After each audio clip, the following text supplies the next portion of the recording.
C5 app download ചെയ്യൂ. കാണൂ മുഴുവൻ എപ്പിസോഡുകളും സൗജന്യമായി.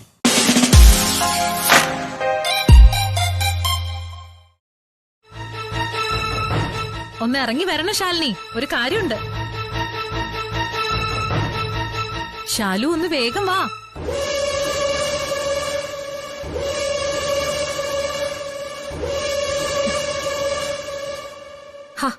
ഷെടാ, അവിടെ നിന്ന് എങ്ങനെയാ? വാ വാ, ഇങ്ങോ ദാ ഇവിടെ നിക്ക്. ഞാൻ പറയുന്ന സമയത്ത് എല്ലാരും ഒന്ന് കൈയടിച്ച് പ്രോത്സാഹിപ്പിക്കണേ.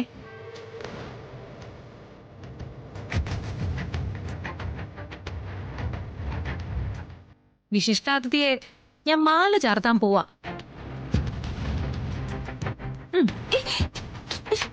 എന്താ ഇത്? കൊള്ള, എങ്ങനെയുണ്ട്?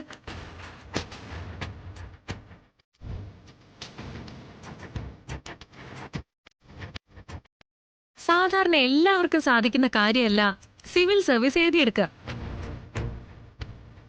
അതിന്റെ പ്രിലിമിനറി എക്സാം എന്ന കടമ്പ വിജയകരമായി കടന്ന നമ്മുടെ ശാലിനി മെയിൻ എക്സാം എഴുതി. അതിൽ പാസ്സായ പിന്നെ ഇന്റർവ്യൂ എന്നൊരു കടമ്പ കൂടിയേ ഉള്ളൂ. സിവിൽ സർവീസ് കൈയെത്തും ദൂരത്ത്.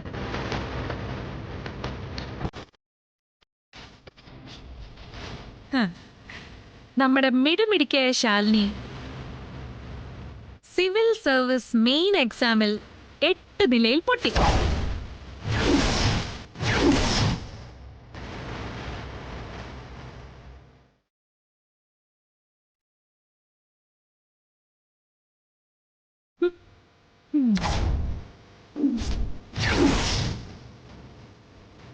UPSC എക്സാം റിസൾട്ട് നെറ്റിലുണ്ട്. അതിന്റെ സ്വീകരണ ചടങ്ങാ ഇപ്പൊ ഇവിടെ നടന്നത്. സുസ്മിതേ, എന്ത് കോമാളിത്തരാണ് നീ കാണിക്കുന്നത്? മനസ്സാക്ഷിയൊന്നും ഇല്ലേ നിനക്ക്? ഒരാളുടെ പരാജയത്തിലാണോ ആഘോഷിക്കുന്നത്?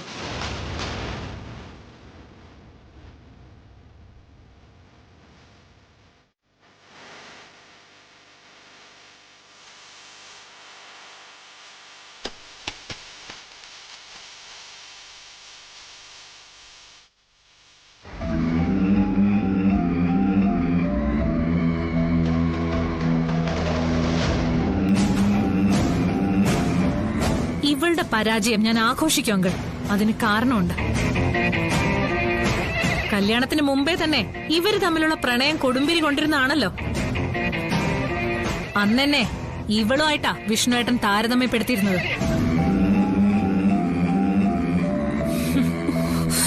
ശാലിനി IAS. പുതിയ കഥയൊന്നും മെനയുണ്ട് സുസ്മിതേ. ഇവിടെ വന്ന നിന്റെ കൂട്ടുകാരികൾ തന്നെ പറഞ്ഞതാ.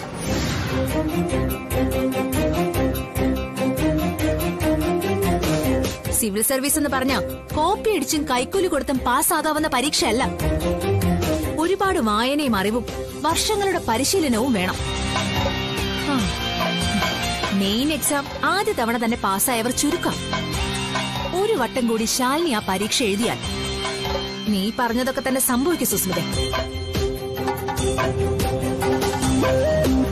അവള് ജില്ലാ കളക്ടറുടെ ബോർഡ് വെച്ച കാറിൽ ഈ മുറ്റത്ത് വന്നിറങ്ങും. അപ്പോ പഞ്ചപുച്ച അടക്കി തന്നെ നിൽക്കേണ്ടി വരും നിനക്ക്. LKG മുതൽ ക്യാപിറ്റേഷൻ ഫീ കൊടുത്ത് സ്കൂളിലും കോളേജിലും ഒക്കെ പ്രവേശനം കിട്ടിയ നിനക്ക് അതൊന്നും പറഞ്ഞ മനസ്സിലാവില്ല.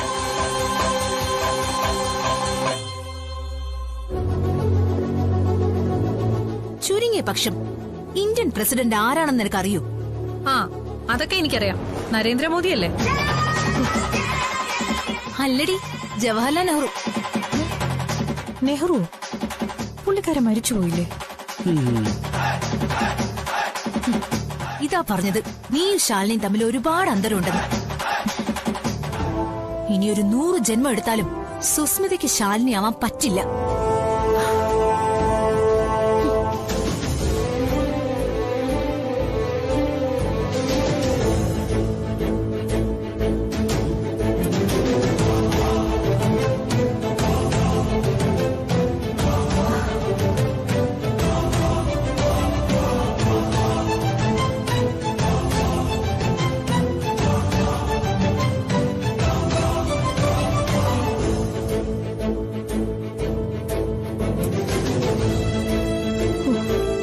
എന്നാലും നീ കോപ്പി അടിച്ചത് മോശമായി പോയി സുസ്മിത.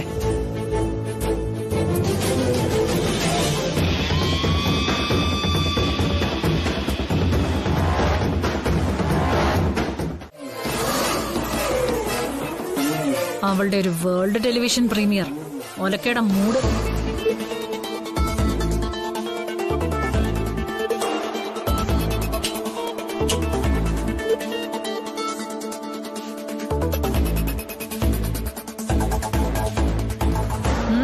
എന്താടി?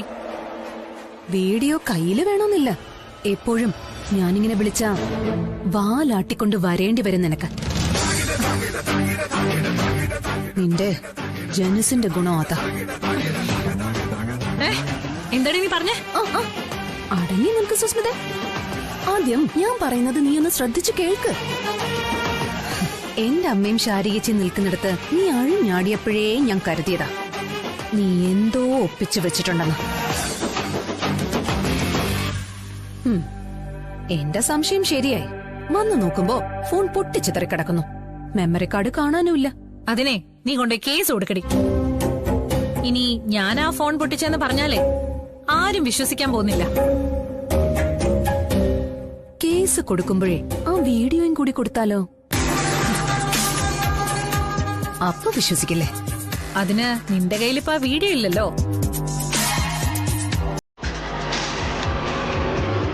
ഓലപ്പാമ്പ് കാട്ടി പേടിപ്പിക്കല്ലേ. എന്റെ ശാരികേച്ചിയുടെ താലി പൊട്ടിക്കാൻ നിൽക്കുന്നവർക്ക് നിനക്ക് എരികേറ്റി കൊടുക്കാം. പക്ഷെ നിന്റെ വീഴ്ചകൾ മാത്രം മറ്റാരും അറിയരുത്. ഇത്രയൊക്കെ നീ ചെയ്ത സ്ഥിതിക്ക് നീ വിടില്ല. ശാലിനി, ശാലിനി പ്ലീസ് ക്ഷമിക്കണം, പറ്റിപ്പോയി.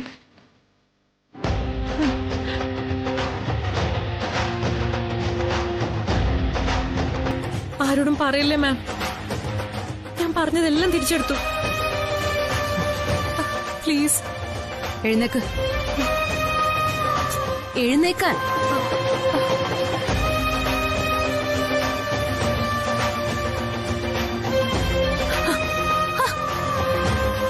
ഈ പെൻഡ്രൈവില് മാത്രമല്ല, എനിക്ക് പ്രിയപ്പെട്ട പലരുടെയും ഫോണിലേക്ക് ഞാൻ ഇത് അയച്ചു കൊടുത്തിട്ടുണ്ട്. കൂടാതെ എന്റെ ഇമെയിലിൽ അറ്റാച്ച് ചെയ്തിട്ടുണ്ട്. ഏത് സിസ്റ്റത്തിൽ നിന്നും 2 മിനിറ്റ് കൊണ്ടത് റിക്കവർ ചെയ്യാം. ഞാൻ വീഡിയോ അയച്ചു കൊടുത്തവരുടെ ഫോൺ എല്ലാം കണ്ടെത്തി തല്ലി പൊട്ടിക്കാനോ ഇനി എന്റെ ഇമെയിലിന്റെ പാസ്വേഡ് കണ്ടുപിടിക്കാനോ ഒന്നുമേ നീ മെനക്കെടണമെന്നില്ല. നീ തോറ്റു പോത്തേ ഉള്ളൂ. ഇല്ല മാം, ഞാൻ ഇനി ഒരു തെറ്റും ചെയ്യില്ല. ചെയ്യാൻ നിന്നെ കൊണ്ട് പറ്റത്തൂല്ല. ഞാൻ പറഞ്ഞല്ലോ, എനിക്ക് പ്രിയപ്പെട്ട പലരുടെയും ഫോണിൽ ആ വീഡിയോ ഉണ്ട്.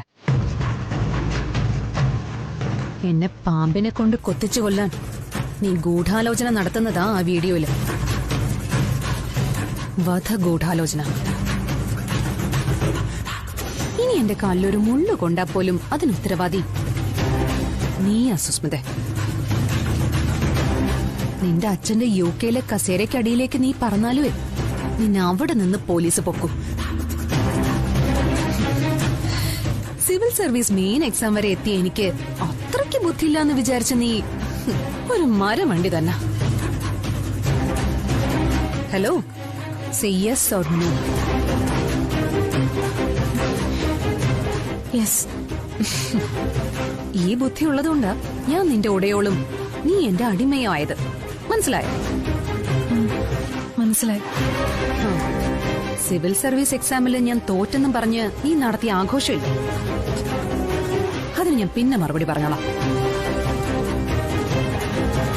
പക്ഷേ എന്റെ ഫോണും മെമ്മറി കാർഡും തകർത്തതിന് ആര് സമാധാനം പറയും?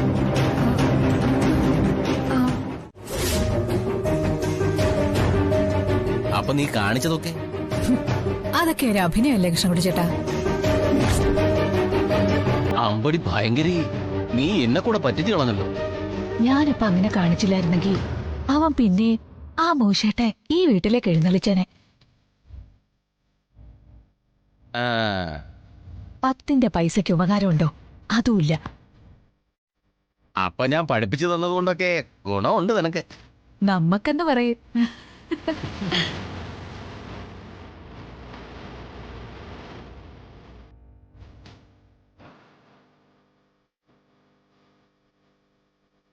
കൃഷ്ണോടി ചേട്ടാ, ഈ അമ്മമാരുടെ ഹൃദയമാ മക്കളുടെ കാമുകിമാർക്കും ഭാര്യമാർക്കും എതിരെയുള്ള പ്രധാന ആയുധം.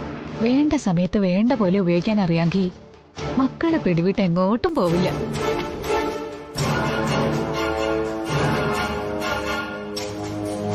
ഒന്ന് പതുക്കെ പറയടി, അവനെ ഞാൻ കേൾക്കോന്നേ.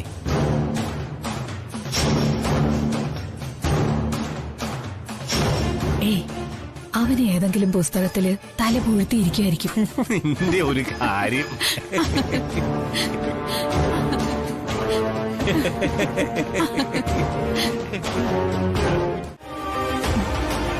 ഇല്ലെങ്കിൽ അവൻ പിന്നെയും ആ മൂശാട്ടയ്ക്ക് പിന്നാലെ പോയനെ.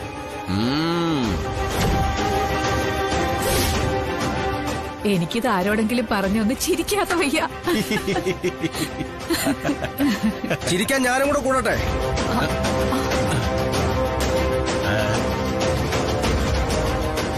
രാജീവേ, അമ്മ പറഞ്ഞ എല്ലാം ഞാൻ കേട്ടമ്മേ.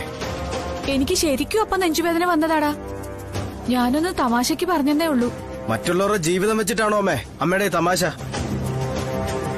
ശാരദാമ്മയുടെ വീട്ടിൽ നിന്ന് മനസ്സ് നൊന്തൊരു പെൺകുട്ടി ഇറങ്ങി പോയിട്ടുണ്ട്. ജീവിതത്തിലെ സകല പ്രതീക്ഷകൾ നശിച്ചാ അവൾ ഇറങ്ങി പോയിരിക്കുന്നത്.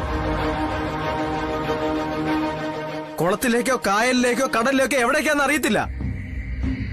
ഒന്ന് മാത്രം ഞാൻ പറയാം, അവക്ക് എന്തെങ്കിലും സംഭവിച്ച വീഴുന്നത് ഒന്നായിരിക്കില്ല, 2 ശവമായിരിക്കും. ഒന്നീ ഞാനായിരിക്കും. അമ്മയുടെ കൺമുന്നിൽ പടഞ്ഞ് ചാവും ഞാൻ. പണത്തിനും സ്വർണത്തിനും വേണ്ടി ആർത്തി പൂണ്ട മനസ്സിന് അങ്ങനെയെങ്കിലും അങ്ങ് തൃപ്തിയാവട്ടെ. മോനെ, ഞാൻ ഇനി ആരൊക്കെ എന്ത് അഭിനയം കാഴ്ചവെച്ചാലും ഞാൻ അങ്ങോട്ട് പോവാ. തടയാൻ വരരുത് തന്നെ. എവിടുന്നാ വിളി കിട്ടിയത്? റെയിൽവേ ട്രാക്കിൽ നിന്ന്.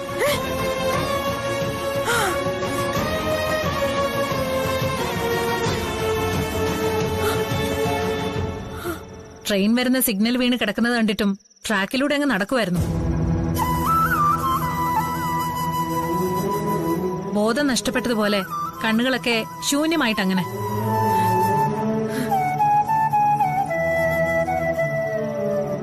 ആൾപ്പാർപ്പില്ലാത്ത വഴി കൂടെയുള്ള ട്രാക്ക്. ലെവൽ ക്രോസിനടുത്തെത്തിയപ്പോ ബീറ്റ് പോലീസിന്റെ കണ്ണിപ്പെട്ടു. അവരിടപെടാൻ ഒരു 1/2 മിനിറ്റ് വൈകിയിരുന്നെങ്കിൽ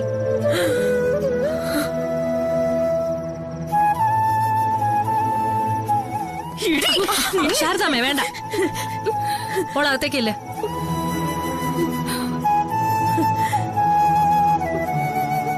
ചെല്ലുമോളെ.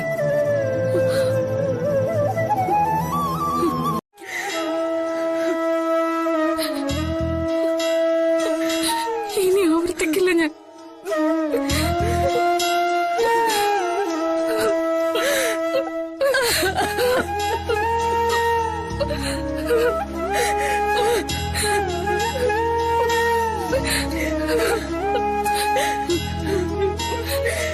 എന്നാലും മോളെ, നീ സാരമില്ല, കഴിഞ്ഞത് കഴിഞ്ഞു. അപ്പോ ഞാൻ ഇറങ്ങട്ടെ ശാരദാമ്മേ, വല്ലാതെ ടയർഡായേ. വലിയ ഉപകാരം ഇവളെ ഇവിടെ കൊണ്ടുവന്ന് വിട്ടതിന്. നാടിന്റെ മൊത്തം അമ്മയായ ശാരദാമ്മയ്ക്ക് വേണ്ടി ഇത്രയെങ്കിലും ചെയ്യണ്ടേ ഞാൻ? കേസെടുക്കേണ്ട വകുപ്പാ. റെയിൽവേ കേന്ദ്ര സർക്കാരിന്റെ ആണെന്ന് മറക്കണ്ട.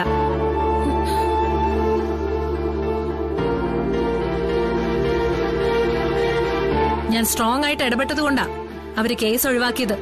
ഇനി മേലിൽ ഇത്തരം സാഹസത്തിനൊന്നും മുതിർന്നേക്കരുത്. പോട്ടെ ശാരദാമ്മേ. ശരി മോളെ.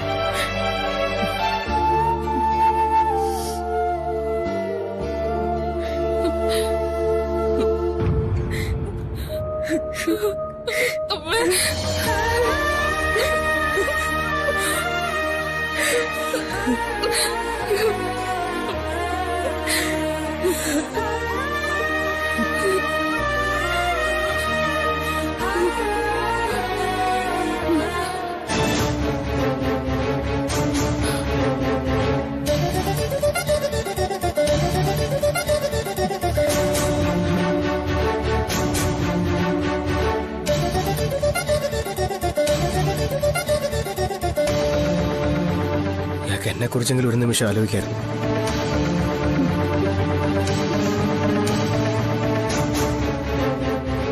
മോനെ, അവളെ ഇനി സങ്കടപ്പെടുത്തുക.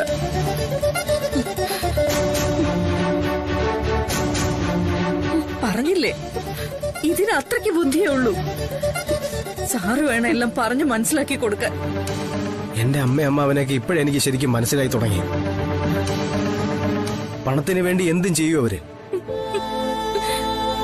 എനിക്കിപ്പോ അവരെ ഉപേക്ഷിക്കാൻ വയ്യ. അമ്മയ്ക്ക് ഹാർട്ട് അറ്റാക്ക് വന്നപ്പോ തിരിഞ്ഞു നോക്കാതെ അവനൊരു പെണ്ണിനൊപ്പം ഇറങ്ങിപ്പോയെന്ന് മറ്റുള്ളവർ പറയും. അയ്യോ, അങ്ങനെ ഒന്നും ചെയ്യാൻ ഒരിക്കലും ഞങ്ങൾ പറയില്ല. അമ്മ കാട്ടുന്ന ചിലതൊക്കെ അഭിനയാണെന്ന് എനിക്ക് പിടികിട്ടുന്നുണ്ട്. പക്ഷെ ഞാൻ അറുത്തുമുറിച്ചൊരു തീരുമാനം എടുത്തിട്ട് അമ്മയ്ക്ക് യഥാർത്ഥത്തിൽ എന്തെങ്കിലും സംഭവിച്ച അതിന്റെ പശ്ചാത്താപം ഈ ജന്മം തീരില്ല എനിക്ക്. വേണ്ട മോനെ.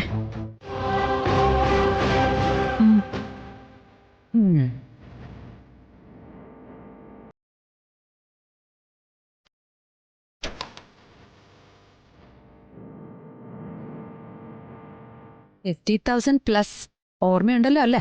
ആ, അത്ര ഉണ്ട്.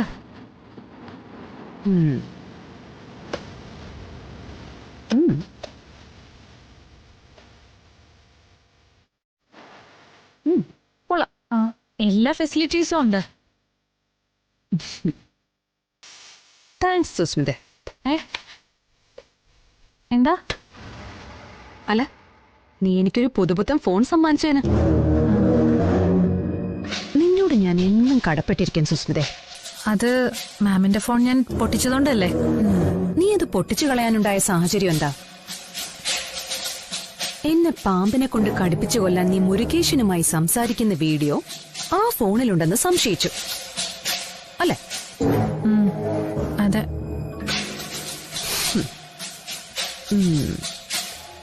പക്ഷേ എന്നാ നീ കേട്ടോ, അങ്ങനൊരു വീഡിയോയേ ഇല്ല. അതെ സുസ്മിത, നീ പറഞ്ഞില്ലേ ഒരു ഓഞ്ഞ ഫോൺ, ക്ലാരിറ്റി ഇല്ലാത്ത വീഡിയോ എന്നൊക്കെ. എന്റേതൊരു പാവപ്പെട്ട ഫോണായിരുന്നു. വീഡിയോ ക്വാളിറ്റി ഒക്കെ ശോകം.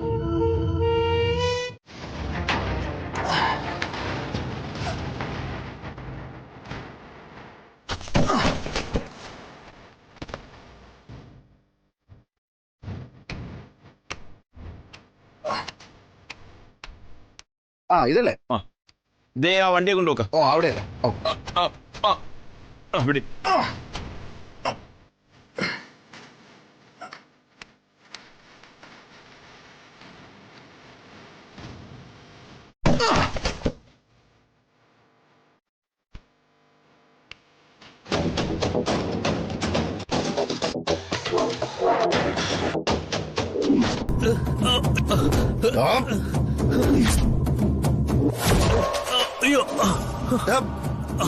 എന്താടാ പുല്ല് നീ കരുതിയത്?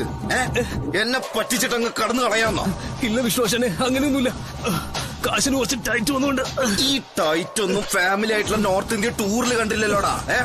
അത് ഞാൻ പുന്നാര മോനെ, സോഷ്യൽ മീഡിയ ഒക്കെ കാണുന്നവരാടാ ഞങ്ങളും. നീ ഇങ്ങനെ ഒരു വിക്ടറി സൈനൊക്കെ കാണിച്ചിട്ടാണല്ലോ മൈസൂർ പാലസിന് മുമ്പിൽ നിന്നത്. അത് സത്യഭാമയെ വഹിപ്പിച്ചു എന്നുള്ള വി ആവണ്ട. കാശിടാം. എടുക്കാശനെ.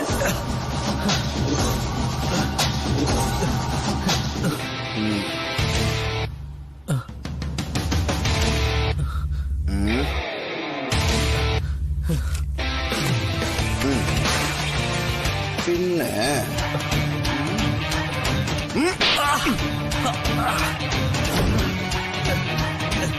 ഞാൻ കാശ് തന്നില്ലേ, പിന്നെന്തിനാ?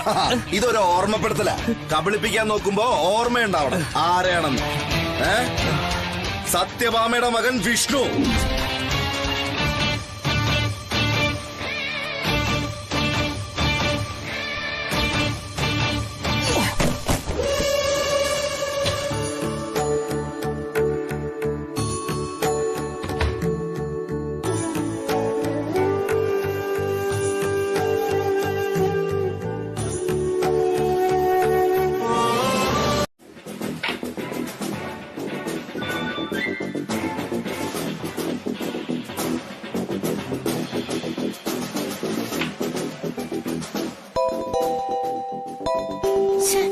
ഈ ലെവല് ജയിക്കാറായതാ. ഇവളെന്തിനാ ഇപ്പൊ വിളിക്കുന്നേ?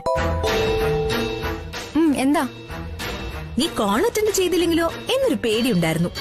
ബെല്ലടിച്ചപ്പോഴേ നീ കോൾ എടുത്തല്ലോ, ആശ്വാസം. അതെന്തിനാ ഞാൻ കോൾ എടുക്കാതിരിക്കുന്നെ? കോളേജ് ഫസ്റ്റ് ആവാൻ നമ്മളെ തമ്മിലാണല്ലോ കോമ്പറ്റീഷൻ. അപ്പോ മനസ്സിലൊരു ശീതസമരം ഉണ്ടാവാൻ സാധ്യതയുണ്ട്. എന്റെ മനസ്സിൽ എങ്ങനെ സമരവും പണിമുടക്കും ഒന്നുമില്ല. പഠിച്ച ആർക്കായാലും മാർക്ക് കിട്ടും. ആ അത് വിട്. എന്തായാലും നിന്നെക്കാളും ഒരുപടി താഴെയാ ഞാൻ. കോളേജിന്റെ പടി പോലും കണ്ടിട്ടില്ലെങ്കിലും നിന്റെ ശാരികേച്ചി അടിച്ചെടുത്തത് നമ്മുടെ ലെക്ചറല്ലേ. പക്ഷേ നിന്റെ ശാരികേച്ചിയെ രാജീവ് സാറിന്റെ വീട്ടുകാര് അടിച്ചിറക്കിന്ന് കേട്ടു. മറ്റുള്ളവരുടെ വേദന കൊണ്ട് നിനക്ക് എന്ത് രസം കിട്ടാനാ? കൊതുകിന് ചോറ് കുടിക്കുമ്പോ കിട്ടുന്ന ആനന്ദവും. എന്തായാലും ഞാൻ ഫോൺ വെക്കുക. നീ കൊമ്പിറക്കിയെടുത്ത് ചൊറിഞ്ഞോണ്ടിരിക്കാൻ എനിക്ക് സമയമില്ല. ഒരു ഗുഡ് ന്യൂസ് കൂടി പറയാനുണ്ട്. വാസ്തവത്തിൽ അതിനാ ഞാൻ നിന്നെ വിളിച്ചത് തന്നെ. നിന്റെ കുഞ്ഞേച്ചി കല്യാണം കഴിച്ചിരിക്കുന്നതേ സത്യഭാമയുടെ മകൻ വിഷ്ണുവാണെന്നല്ലേ പറഞ്ഞത്? ആണെങ്കിൽ ആ വിഷ്ണു എന്റെ അച്ഛന്റെ ഗോഡൌണിൽ ചുമടെടുത്തോണ്ടിരിക്കുകയാണ്. അത് ഞാൻ നേരിട്ട് കണ്ടതാ. പുതുമുഖാണെങ്കിലേ ജോലിയിൽ നന്നായി ശോഭിക്കുന്നുണ്ട്. അയാൾക്ക് ഈ മേഖലയിൽ നല്ല ഭാവിയുണ്ട് എന്ന് എന്റെ മനസ്സ് പറയുന്നു. വൈകിട്ട് എന്റെ അച്ഛൻ കൂലി എണ്ണി കൊടുത്തിട്ട് വേണമായിരിക്കും നിന്റെ കുഞ്ഞേച്ചിക്ക് കഞ്ഞിക്കല അടുപ്പത്ത് വെക്കാൻ. തൽക്കാലം ഇത്രയൊക്കെ ഉള്ളൂ. ഞാൻ കൊമ്പ് ഒന്നുകൂടി ഇറക്കിന്ന് കൂട്ടിക്കോ. നീ പിന്നെയും ചൊറഞ്ഞോ. ഞാൻ വെക്ക.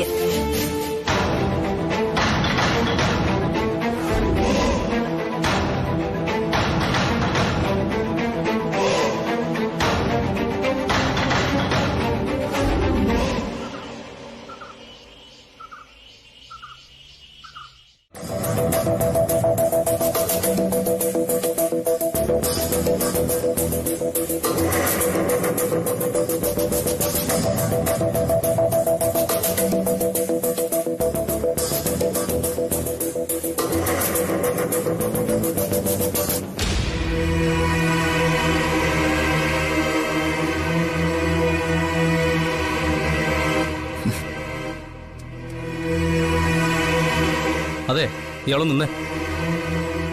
ഇന്നത്തെ കൂലി തന്നു. ഇയാൾക്ക് നാളെ മുതൽ ഇവിടെ ജോലിയില്ല. അല്ല, ഞാൻ ജോലിയിൽ വീഴ്ചയൊന്നും വരുത്തിയിട്ടില്ല. ഇയാള് വീഴ്ച വരുത്തിയെന്നല്ല, ഞങ്ങൾ വീഴാതിരിക്കാൻ വേണ്ടി ഈ പറയുന്നത്. പഴയ പിണക്കങ്ങൾ എന്തെങ്കിലും ഉണ്ടെങ്കിൽ മനസ്സിൽ വെക്കല്ലേ. വിഷ്ണു ആകെ മാറിക്കൊണ്ടിരിക്കുക. എനിക്ക് വ്യക്തിപരമായുള്ള പ്രശ്നമല്ല ഇത്. മുതലാളിക്ക് നിങ്ങൾ ഇവിടെ നിർത്താൻ താല്പര്യമില്ല. അല്ല, അദ്ദേഹമായിട്ട് എനിക്ക് യാതൊരു പ്രശ്നമില്ലല്ലോ. ഞാൻ ജോലി നന്നായിട്ട് ചെയ്തിട്ടുണ്ടെന്ന് നിങ്ങൾക്ക് ബോധ്യമുണ്ടെങ്കിൽ ഞാൻ അദ്ദേഹത്തിനോട് നേരിട്ട് സംസാരിച്ചോളാം. സംസാരിക്കേണ്ട കാര്യമില്ല. നിങ്ങൾ ജോലി നന്നായിട്ട് ചെയ്തിട്ടുണ്ടെന്ന് ഞങ്ങൾക്ക് നല്ല ബോധ്യമുണ്ട്. രണ്ടാളുടെ ജോലിയാ ഇന്നൊരു ദിവസം നിങ്ങളിവിടെ ചെയ്തത്. പക്ഷെ സത്യഭാമയുടെ മകന് കൊടുക്കാൻ ഇവിടെ ജോലിയില്ല. അത് തന്നെയാ പ്രശ്നം. സത്യഭാമയുടെ മകനാണെങ്കിൽ ഇവിടെ ജോലിക്ക് വരേണ്ട കാര്യമില്ലായിരുന്നല്ലോ. നിങ്ങൾ തമ്മിലുള്ള പ്രശ്നങ്ങളൊന്നും എനിക്കറിയില്ല. പക്ഷെ ഒരപേക്ഷയുള്ളൂ, ഞങ്ങളെ കുഴപ്പത്തിലാക്കരുത്. ഇല്ല, ഞാൻ പോയിക്കോളാം. ഞാൻ കാരണം ആർക്കൊരു ബുദ്ധിമുട്ട് വേണ്ട. Thank you.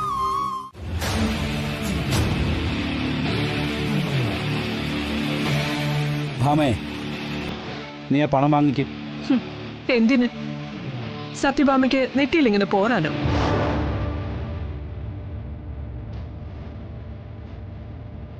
വല്ലവനും വേണ്ടി അടിമപ്പണി ചെയ്ത് കിട്ടുന്ന പണം ഈ സത്യഭാമയ്ക്ക് വേണ്ട.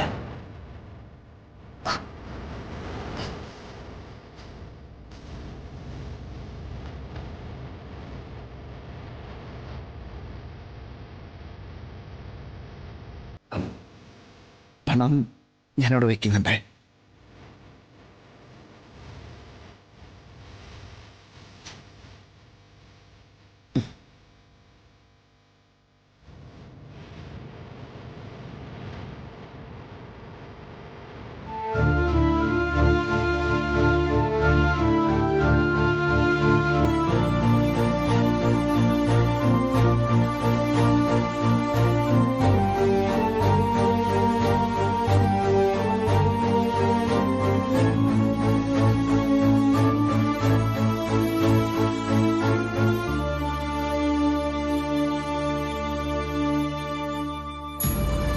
ഭാമേ, ഭയങ്കര മോശമായിപ്പോയി നീ കാട്ടിയത്. അല്ല, ആന്റി പറഞ്ഞാൽ എന്താ തെറ്റ്? ആന്റിയെ അപമാനിക്കല്ലേ വിഷ്ണുവേട്ടൻ ഇപ്പൊ ചെയ്തത്? ഈ വീട്ടിൽ നിന്ന് ഒരാൾ ജോലിക്ക് പോവാന്ന് പറഞ്ഞ ഇവിടെ ജീവിക്കാൻ നിവൃത്തിയില്ലെന്നല്ലേ എന്റെ അർത്ഥം.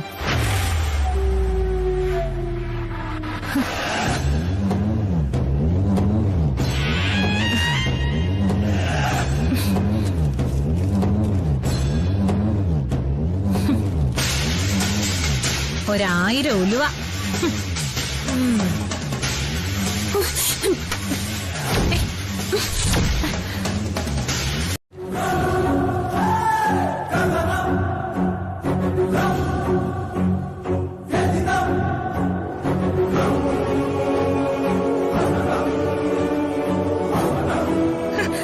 ഭാമാന്റെ എന്താ ഒരു വാക്ക് പോലും പറയാതിരുന്നത്?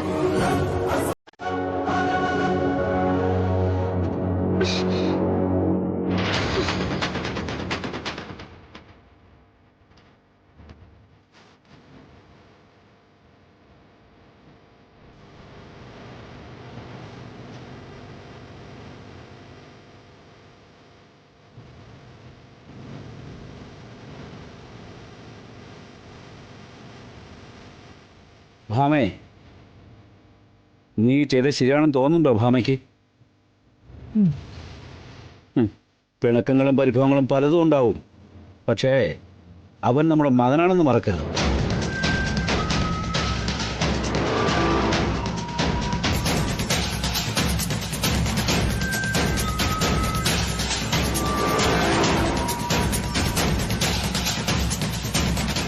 ഇയാൾക്കെന്താ കണ്ണില്ലേ?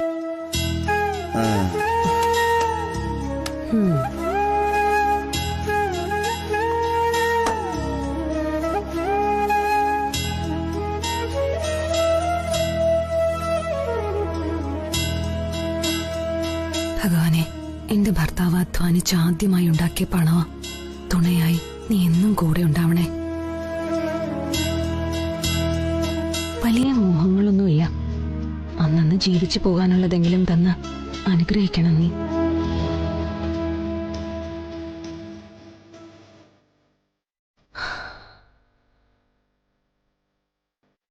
ഇയാളെന്താ പ്രാർത്ഥിച്ചേ? ഇയാളുടെ മനസ്സൊന്ന് നന്നാക്കണോന്ന്. ഓ, എന്നെ ഒരിക്കലും ശല്യം ചെയ്യാൻ തോന്നിക്കല്ലേന്ന്. എന്നിട്ട് എന്തു മറുപടി പറഞ്ഞു? അയാളൊന്നും നേരെ ആവാൻ പോകുന്നില്ലാന്ന്. കറക്റ്റ്. ദൈവത്തിന് ഇപ്പോ അത്യാവശ്യം വിവരക്കായി. മനസ്സിലായില്ല. കിട്ടി കിട്ടി. എന്താ? ഞാനിതിപ്പ ചെയ്തുതരാം. ആയിക്കോട്ടെ. എടോ, അല്ല, ഇയാളിത് എങ്ങോട്ടാ പോണേ? കോഫി ഇട്ട് തരാൻ. അതല്ലേ ഇയാൾ ഉദ്ദേശിച്ചത്? ചൂടോടെ. അത് പൊന്നിയോട് ചോദിച്ചാ പോരെ? എന്നാ പിന്നെ എനിക്കറിയില്ല. ഇയാൾ ഉദ്ദേശിച്ച സാധനം പൊന്നിയോട് പോയി ചോദിക്കും. ഇതൊന്നും പൊന്നിയോട് ചോദിക്കാൻ പറ്റിയ കാര്യങ്ങളല്ല. ഇതൊക്കെ ഭാര്യ ഭർത്താക്കന്മാരുടെ ഇടയിൽ മാത്രം കൈമാറേണ്ട കാര്യങ്ങളാ. ഇയാൾ ഒരെണ്ണം തന്നാ ഞാൻ 10 മടക്കി തരാം. അത് ഇതെന്ന് പറയാതെ കാര്യം എന്താന്ന് വെച്ചാ പറ. പോടുന്നു. എനിക്ക് വയ്യ.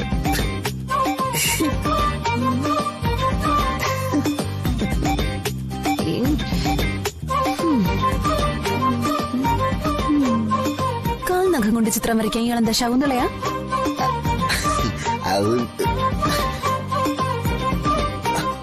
അതെ. അത്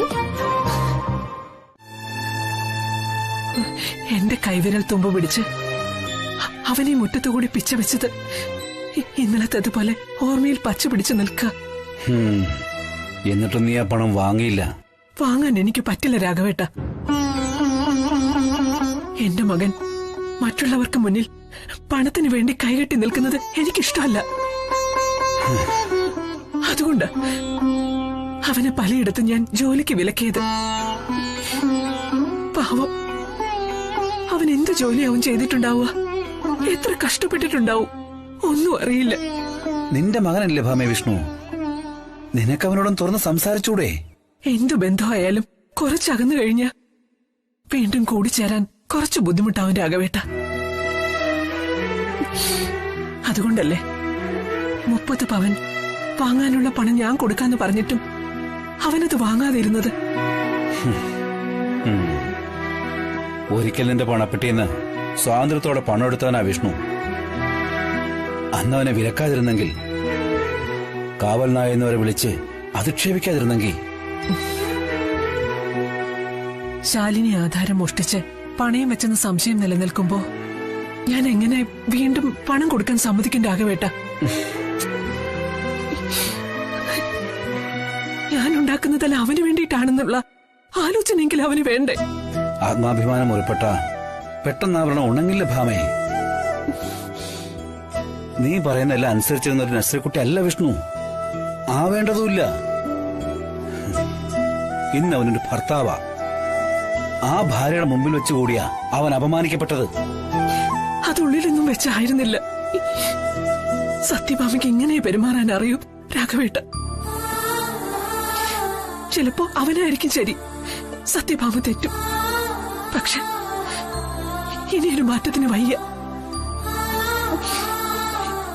ഈ ജന്മം ഇങ്ങനെ അങ്ങ് പോട്ടെ.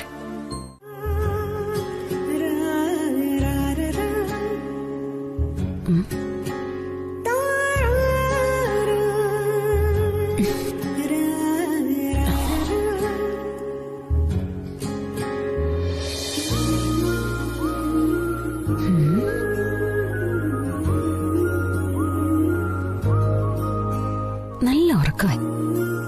ഇനി അറിയില്ല.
എന്താ പൊടി പൊടി പറത്താതിരുന്നാ മതി.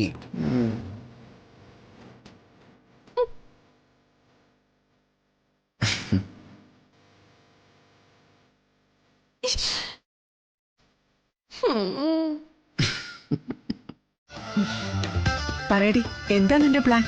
എന്നാ മടക്കം? ഇനി ഒരു മടക്കവും ഇല്ല. ഇവിടെ തന്നെ സെറ്റിൽ ചെയ്യാനാ പ്ലാൻ. ഓ കൊള്ളാലോ. പ്രായം ഇത്രയായല്ലോ. ഇനിയെങ്കിലും സ്വന്തം നാട്ടിൽ താമസിച്ചില്ലെങ്കിൽ ഇനി എന്നാ? കുട്ടികൾ ഏതായാലും അവിടെ വിട്ടു പോരില്ല. അവരൊക്കെ അവിടെ തന്നെ സെറ്റിലായി. അച്ഛനമ്മമാരെ കാണണമെന്നുണ്ടെങ്കിൽ അവരിടയ്ക്ക് ഇങ്ങോട്ട് വരട്ടെ. വേണോന്നുണ്ടെങ്കിൽ ഇടയ്ക്ക് അങ്ങോട്ടും പോകാമല്ലോ. അയ്യോ, ഞങ്ങൾ 3 പെണ്ണുങ്ങൾ ഇവിടെ ഇരിക്കുമ്പോ വിദേശത്ത് പോകുന്ന കപ്പിൾസിന്റെ ഇടയില് അങ്ങനൊന്നും ഇല്ല ഭാമേ. അടുക്കള പെണ്ണിന്, വരാന്തയിലെ ചാരുകസേര ആണിന് എന്നിങ്ങനെയുള്ള വേർതിരിവൊന്നും ഇല്ല. കാനഡയിലൊക്കെ പലരും ചെന്ന് പറ്റുന്നത് ഭാര്യമാരുടെ വിസയില. ഭാര്യ നേഴ്സോ മറ്റോ ആണെങ്കിൽ അവര് ജോലിക്ക് പോയാ കുഞ്ഞിനെയും കുളിപ്പിച്ച് വീടും നോക്കി ഇരിക്കണം അവര് വരുന്നത് വരെ. പിന്നെ ഏതെങ്കിലും ജോലി കയറി പറ്റും. അങ്ങനെയൊക്കെയാ എല്ലാവരുടെയും തുടക്കം. അതുകൊണ്ട് വീട്ടുജോലികൾ പരസ്പരം ഷെയർ ചെയ്യുന്നതിനെ ഞങ്ങൾക്കൊരു നാണക്കേടുമില്ല. അതൊക്കെ ഇവിടെയല്ലേ. അതെ, ഭാമയുടെ ഒരു സഹായം വേണമായിരുന്നു എനിക്ക്. പറഞ്ഞോളൂ. ഇവിടെ നിർത്താൻ ഒരു ഹൗസ് മെയ്ഡിനെ വേണമായിരുന്നു. ഭാമയ്ക്ക് നാടുമായിട്ടൊക്കെ നല്ല പരിചയമുള്ള സ്ഥിതിക്ക് നിങ്ങൾക്ക് ആർക്കെങ്കിലും സെക്രട്ടേറിയറ്റിലൊരു ജോലി വേണമെന്നുണ്ടെങ്കിൽ ഞാൻ സംഘടിപ്പിച്ചു തരാം. പക്ഷേ ഇതിത്തിരി ബുദ്ധിമുട്ടുള്ള കാര്യമാണ്. അത് ഞങ്ങൾക്ക് മനസ്സിലായി. വളരെ ബുദ്ധിമുട്ടിയാ ഒരു ഡ്രൈവറെ സംഘടിപ്പിച്ചത് തന്നെ. നമ്മുടെ നാട്ടിൽ ദേഹം അനങ്ങി എന്തെങ്കിലും ജോലി ചെയ്യണമെങ്കിലേ അന്യ സംസ്ഥാനക്കാര് വേണമെന്നായി. പുറം നാട്ടിൽ ചെന്നാൽ പാത്രം കഴുകാൻ പോലും മലയാളിക്ക് മടിയില്ല താനും. വല്ല കല്ലോ കട്ടയോ ചുമക്കാം. അവിടെ ഒരു നാണക്കേടും ഇല്ല. അതങ്ങനെയാണല്ലോ. വിധു പറഞ്ഞ കാര്യം ഞാൻ നോക്കാം. എന്നാ ഞങ്ങൾ ഇറങ്ങട്ടെ. അയ്യോ, ഒരുപാട് നാളുകൂടി കണ്ടിട്ട് ഇത്ര പെട്ടെന്ന്. ഇടയ്ക്ക് ഇറങ്ങാൻ വിധു. ഒരുപാട് തിരക്കിട്ട പരിപാടികളുണ്ട്. നീ എത്തിയെന്നറിഞ്ഞൊരു സന്തോഷത്തിന് വേണ്ടി മാത്രം കേറിയതാ. എന്താ ശാരദാമ്മേ, ഭർത്താവിന്റെ രണ്ടാം ഭാര്യയെ കാണാനൊരു പൂതി? രാശ്വരി, ഞാനൊരു വഴക്കിന് വന്നതല്ല. പക്ഷേ നിങ്ങളോട് 2 വർത്തമാനം പറയാൻ കാത്തിരിക്കായിരുന്നു ഞാൻ. വേർപെടുത്തിയ ബന്ധങ്ങളൊന്നും പുതുക്കാൻ നിൽക്കരുത്. അത് നിങ്ങൾക്കും നിങ്ങളുടെ മക്കൾക്കും ഗുണം ചെയ്യില്ല. മനസ്സിലായില്ല. ആക്സിഡന്റിൽ പെട്ടുകിടന്ന ഗോപാലേട്ടനെ നിങ്ങൾ ആശുപത്രിയിൽ എത്തിച്ച ശേഷം അങ്ങേർക്കൊരു മാറ്റം കാണുന്നുണ്ട് ഞാൻ. നിങ്ങൾ അമ്മയും മക്കളും ആണെങ്കിൽ ഏത് പുരയ്ക്ക് മീതെ ചായണോന്ന് ആലോചിച്ച് നിൽക്കുക. അതൊക്കെ രാജേശ്വരിയുടെ തെറ്റിദ്ധാരണയാ. ഗോപാലേട്ടൻ കൊണ്ടുവന്ന ആധാരം പണയം വെച്ച് സ്വർണവും പണവും വാങ്ങിക്കാൻ നോക്കിയതും എന്റെ തെറ്റിദ്ധാരണയാണോ ശാരദാമ്മേ? രാജേശ്വരി, എന്റെ ഗതികേട് കൊണ്ടാ. ഒരു പെൺകുട്ടിയെ കൈപിടിച്ച് ഇറക്കി വിടാലോ എന്ന് കരുതി. അതൊക്കെ ഞാൻ സമ്മതിച്ചു ശാരദാമ്മേ. നിങ്ങളുടെ ഹോട്ടലിൽ ചായ കുടിക്കാൻ വരുന്ന ശങ്കരേട്ടൻ ഒരാധാരം കൊണ്ടുവന്ന് തന്നാ അതും കൊണ്ടുപോയി പണയം വെക്കൂ ശാരദാമ്മേ നിങ്ങള്? അതാ ഞാൻ പറഞ്ഞത്. മുറിച്ചു മാറ്റാൻ പറ്റാത്തൊരു ബന്ധമുണ്ട് നിങ്ങൾക്കിടയിൽ. എന്നും എന്റെ വഴിയിൽ ഒരു മുള്ള ശാരദാമ്മേ നിങ്ങള്. എല്ലാത്തിനും ഒരു പരിഹാരം ഉണ്ടാക്കാനാ രാജേശ്വരിയെ ഞാൻ വിളിച്ചു വരുത്തിയത്. ഹോട്ടലും വീടും ഭൂമിയും എല്ലാം ഒഴിഞ്ഞു തന്നേക്കാം. രാജേശ്വരി തന്നെ അതെടുത്തു. ഞാനും എന്റെ മക്കളും ഈ നാട്ടിൽ നിന്ന് ഒഴിഞ്ഞു പോണമെങ്കിൽ അതിനും സമ്മതമാ. രാജേശ്വരിയുടെ വഴിയിലൊരു മുള്ളായിട്ട് ഇനി ഉണ്ടാവില്ല ശാരദ. എന്നെ പരിഹസിക്കല്ലോ. ആരെയും പരിഹസിക്കാനോ കളിയാക്കാനോ ഉള്ളൊരു മാനസികാവസ്ഥയിലല്ല രാജേശ്വരി ഞാനിപ്പോ. 2 നേരം വിളക്ക് വെക്കുന്ന ദേവി സത്യമായിട്ട് ഹൃദയത്തിൽ തൊട്ടാ ഞാനിത് പറയുന്നത്. എന്താ ശാരദാമ്മേ പെട്ടെന്നൊരു ബോധോദയം? കല്യാണം കഴിപ്പിച്ചയച്ച മകള് ഭർത്താവിനെ പിരിഞ്ഞ് വീട്ടിൽ വന്ന് നിൽക്കുമ്പോ ഏതമ്മയ്ക്കും ബോധോദയം ഉണ്ടായിപ്പോകും രാജേശ്വരി. എന്ത് വിട്ടുവീഴ്ചയ്ക്കും അവര് തയ്യാറാവും. ഞാനിപ്പോ ഉള്ളി ചുമന്നുകൊണ്ട് നടക്കുന്ന കനലിന്റെ ചൂട് രാജേശ്വരിക്ക് അറിയില്ല. കാരണം രാജേശ്വരി ഒരു പെൺകുട്ടിയുടെ അമ്മയല്ല. പെൺകുട്ടികൾ മഹാലക്ഷ്മികളാണെന്നാണല്ലോ ശാരദാമ്മ പറഞ്ഞുകൊണ്ടിരുന്നത്. അതിലൊന്നും ഇപ്പോഴും ഒരു മാറ്റവും ഇല്ല രാജേശ്വരി. തെറ്റുപറ്റിയത് എനിക്കല്ല. പെണ്ണിനെയും പൊന്നിനെയും ഒരു തുലാസിന്റെ 2 തട്ടിലിരുത്തിയ പൊന്നിനാ തൂക്കം കൂടുതലെന്ന് വിചാരിക്കുന്ന സമൂഹത്തിന്റെ മനസ്സാ മാറേണ്ടത്. ശാരദാമ്മയും മക്കളും ഈ നാട്ടിൽ നിന്ന് ഒഴിഞ്ഞു പോകാൻ തയ്യാറാണെന്ന് അറിഞ്ഞപ്പോ പുള്ളിക്കാരന് സ്വർഗം ലഭിച്ച സന്തോഷ. വേണ്ടത് എന്താന്ന് വെച്ചാ കൊടുത്ത് പറഞ്ഞു വിടാൻ പറഞ്ഞു ഗോപാലേട്ടൻ. ഭൂമി ഞങ്ങൾ എടുത്തോളാം ശാരദാമ്മേ. ശാരികയെ പറഞ്ഞയക്കാനുള്ളത് എന്തായാലും ശാരദാമ്മയ്ക്ക് കിട്ടിയിരിക്കും. പിന്നെ ഒരു ഉപാധി കൂടിയുണ്ട്. ശാരദാമ്മയും രാജേശ്വരിയും തമ്മിലായിരിക്കും ഇടപാട്. ഇക്കാര്യം ഗോപാലേട്ടനോട് പറഞ്ഞതായി പോലും പറയരുതെന്ന് എന്നോട് പ്രത്യേകം പറഞ്ഞു. എന്തു പറഞ്ഞാലും സ്വന്തം മകളുടെ ജീവിതത്തിന്റെ കാര്യമല്ലേ. അതിന്റെ പേരിൽ കിടപ്പാട് എഴുതി വാങ്ങിക്കാൻ ഒരു ചമ്മലുണ്ടാവും ഗോപാലേട്ടന്. നാട്ടുകാരറിയുന്നതിനേക്കാൾ കൂടുതലായി ശാരദാമ്മയും മക്കളും ഇത് അറിയരുതെന്നാ എന്നോട് റിക്വസ്റ്റ് ചെയ്തത്. ഗോപാലേട്ടനോട് ഈ ഇടപാടിന്റെ കാര്യം സംസാരിക്കുകയോ അദ്ദേഹത്തിന് അറിവുള്ളതായി ഭാവിക്കുകയോ ചെയ്യരുത്. എന്തു പറയുന്നു? ഇല്ല രാജേശ്വരി, ഒരിക്കലും ഇല്ല. എന്നാ നമുക്ക് പിരിയ ശാരദാമ്മേ. ബാക്കി കാര്യങ്ങൾ വഴിയെ സംസാരിക്കാം.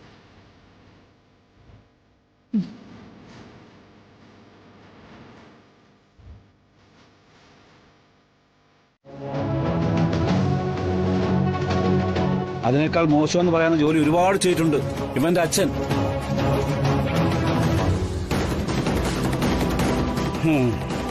ഭാമയും അതൊക്കെ അങ്ങ് മറന്നു. മറന്നിട്ടല്ല രാഘവേട്ട, സത്യഭാമയുടെ മകന് ഇതിന്റെയൊക്കെ ആവശ്യമുണ്ടോ? ദേ, ശാരികയുടെ സ്ത്രീധനത്തിന്റെ പ്രശ്നമാണെങ്കിൽ ആ ബാധ്യത തീർക്കാൻ ഇവന് പണം കൊടുക്കാന്ന് ഞാൻ പറഞ്ഞതല്ലേ? അമ്മേ, ശാരികയുടെ സ്ത്രീധനത്തിന് മാത്രം പ്രശ്നമല്ല, അമ്മയുടെ കയ്യിൽ നിന്ന് പണം വാങ്ങിച്ചിട്ട് വേണമെങ്കിൽ എനിക്ക് ആ ബാധ്യത തീർക്കാം. പക്ഷേ അതൊരു ഔദാര്യം മാത്രമാ.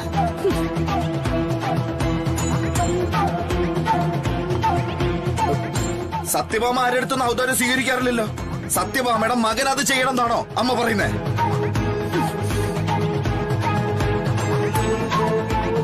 ഉരുളയ്ക്ക് ഉപ്പേരി പോലെ പറയുന്നുണ്ടല്ലോ. ജോലി ചെയ്യാൻ പറഞ്ഞു വിട്ടവര് തന്നെ ന്യായവും പറഞ്ഞു കൊടുത്തിട്ടുണ്ടാവും ആന്റി.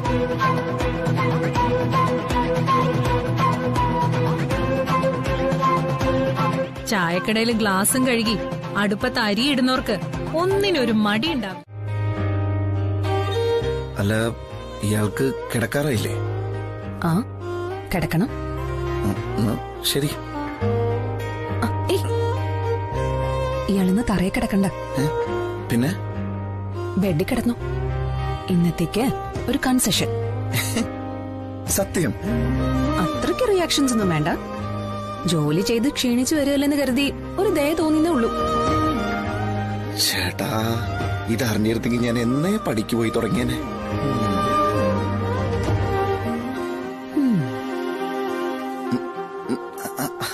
അല്ല, ഞാൻ ആലോചിക്കായിരുന്നേ, ഇതാണല്ലേ ഈ ജോലി കിട്ടിയിട്ട് മതി കല്യാണം എന്ന് ആൾക്കാർ പറയുന്നത്.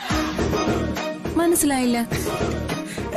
അതല്ല, ഈ ഒരു ബെഡില് ഭാര്യ ഭർത്താക്കന്മാര് കിടന്നാലല്ലേ കാര്യങ്ങൾ ഇങ്ങനെ മുന്നോട്ട് നീങ്ങൂ. ആഹാ, ദുരുദ്ദേശമായിട്ടാണോ ബെഡിലേക്ക് വരുന്നത്? അല്ലല്ലല്ല, ഈ ബെഡ് വരത്തി എന്റെ സന്തോഷം പങ്കുവെച്ചൊന്നുള്ളൂ. ഈ ഭാര്യ ഭർത്താക്കന്മാര് തമ്മിലെല്ലാം പങ്കിടണമല്ലോ. പങ്കിടലൊക്കെ പിന്നെ. ഇപ്പൊ ഇയാള് മര്യാദയ്ക്ക് പോയി കിടന്ന് ഉറങ്ങാൻ നോക്ക്. പങ്കിടലൊക്കെ പിന്നെ. ആ പിന്നേലൊരു പ്രതീക്ഷയുണ്ട്. ഇല്ലാന്ന് പറഞ്ഞില്ലല്ലോ. ആശ്വാസം.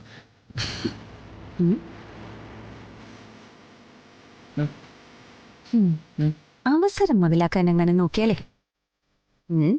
ബെഡിന്നല്ല, ഈ റൂമിന്നേ ഇയാള് പുറത്താ. കേട്ടോ? മനസ്സിലായി. ഞാൻ അറ്റത്ത് കിടന്നോട്ടെ.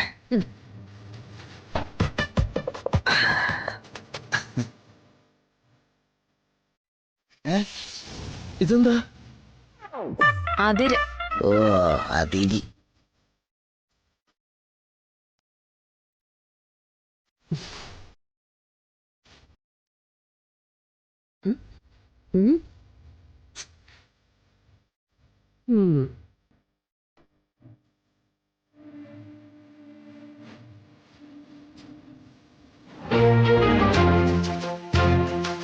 പുറം ലോകത്തിന് മുന്നിൽ മാത്രമായിരിക്കും ഇനി മേലാൽ നമ്മള് ഭാര്യ ഭർത്താക്കന്മാർ.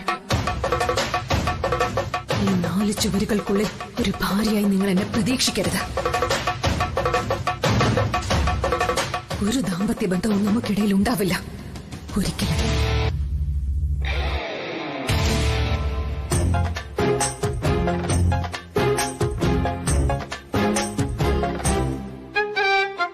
പുരോഗതി ഉണ്ട്.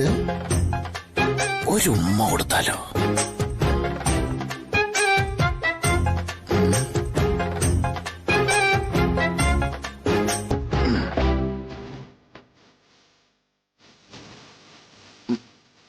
അല്ലെങ്കിൽ വേണ്ട, റൂമിൽ നിന്ന് പുറത്താക്കിയ എല്ലാ പുരോഗതിയും നഷ്ടപ്പെടും.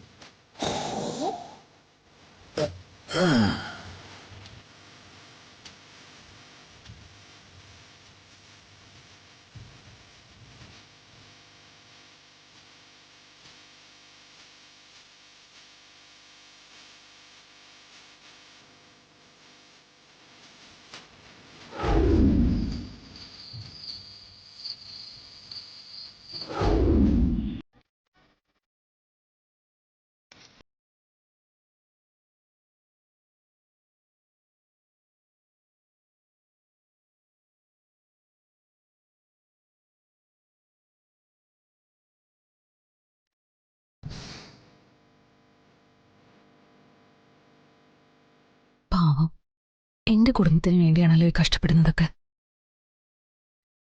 ഡൗൺലോഡ് ചെയ്യൂ C5 ആപ്പ്. കാണൂ എല്ലാ എപ്പിസോഡുകളും സൗജന്യമായി.